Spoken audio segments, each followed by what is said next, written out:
Hi. Everybody knows that a central goal of public policy is to curb the spread of STDs by promoting condom use. But what exactly should be our public health messaging with regard to condom use? When should you use a condom? Now, lots of people think that the answer is simple, always. But if you think about that for a second, that's a prescription for the end of humanity.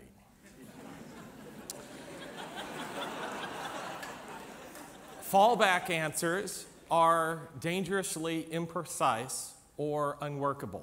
Some people say you should always use a condom unless you're trying to procreate. But 18% of young women are on the pill. And I think it's unrealistic to think that they're going to continue to use condoms in long-term committed relationships.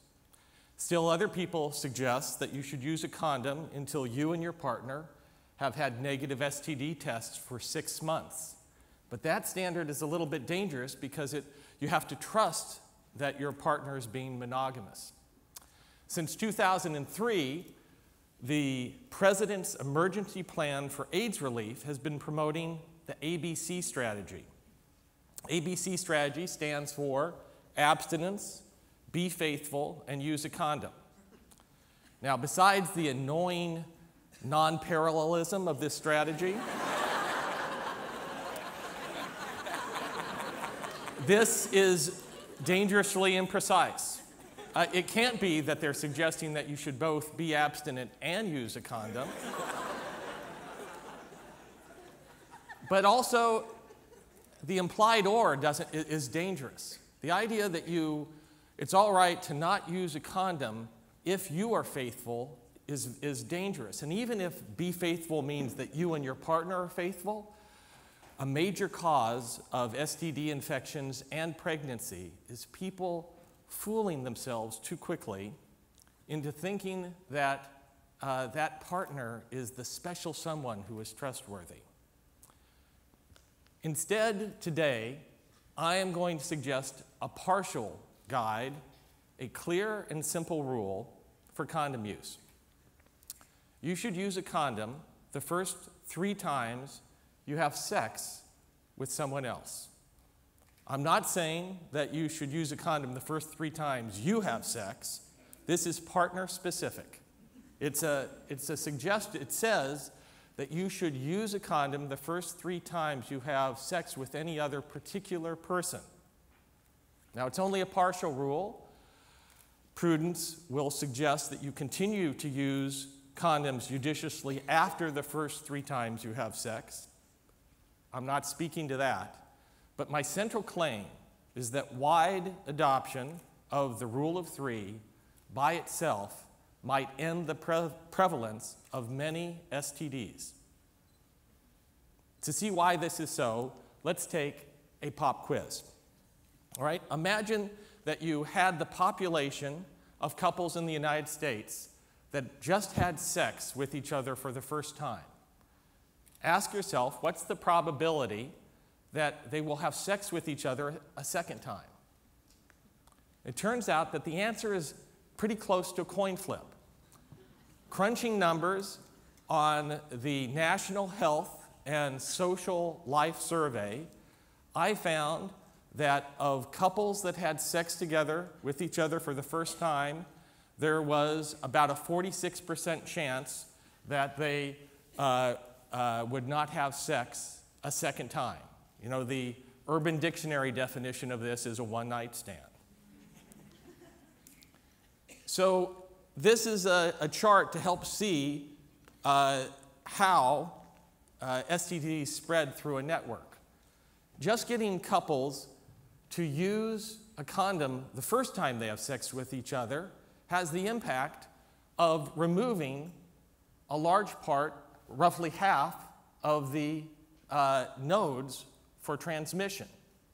And that widespread adoption of the rule of 3 would go further in breaking up, separating us from potential transmission of STD infections. But the rule of 3, wait, it gets even better. Epidemiologists know that people who have sex with more than 50 people during their lives are particularly impactful on the force of an STD epidemic. These people in the literature are sometimes referred to as super spreaders. And the 10% of most sexually active people have 3/4 of the sexual partners. They're epidemiologically dangerous because they connect up people who don't have sex with as many partners. And the rule of 3 is particularly powerful of having an impact, of disabling the impact of super spreaders, because super spreaders are more than twice as likely, they have twice the rate of one-night stands. If you have 5 or fewer sexual partners over the course of your life, you have about a 20% chance that those partners will be a one-night stand, that any one of those partners will be a one-night stand. But if you have more than 30 sexual partners over the course of your life, you have more than a 50% chance that those will be one-night stands. And if you have more than 50, it keeps going up.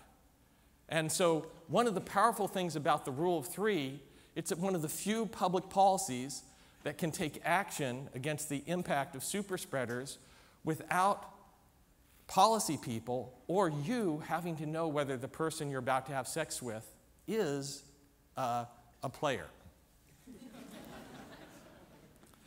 Now, this equation is my favorite equation in mathematical epidemiology. For you finance geeks out there, this is to epidemiology what the Black-Scholes formula is to finance. And what it is telling us, it's an equation about the force of an STD epidemic, where R is the replication rate. It tells you the expected number of other people that will be infected if you get infected. And it's going to be a function of rho, how infectious that particular disease is. But crucially, it turns on mu and sigma, which are the mean and standard deviation of the number of sexual partners in a population. And so to see the impact of the rule of 3, it's going to make progress both by reducing the effective mu, because the effective number of partners drops as far as danger of spreading, and that relative to mu, it's going to be reducing the variance in the number of effective nodes of transmission by particularly working against the super spreaders. How impactful is it, how large could be the impact on in reducing the force of an infection? Well, again, crunching numbers on subpopulations, we see that reductions in the mean of 50, reductions in the variance of 60. In some, combining them together for some subpopulations, we will see, and these are just beginning estimates, but reductions in the force of epidemics on the order of 70%. Now, I haven't spoken about what should you do, what should be the public messaging about after the first 3 times you have sex.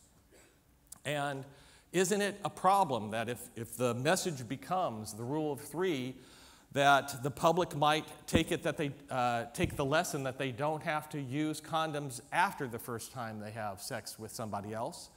This is a real cost. But that cost of imprecision, you need to trade it off with the current imprecision that I've already described of our current messaging.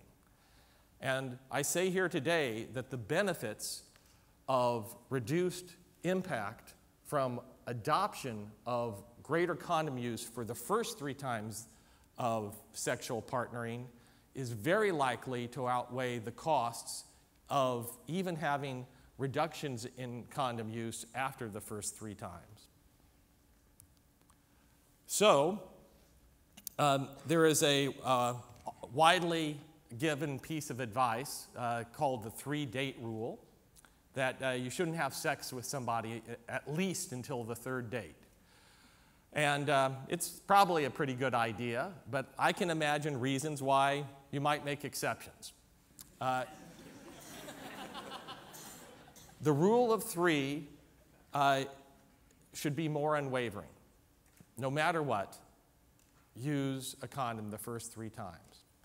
And the full answer to when to use a condom is probably going to be layers of multiple rules and standard. But starting with this clear bedrock principle is a good place to start. Lives are at stake, and sometimes simple is best. Thank you.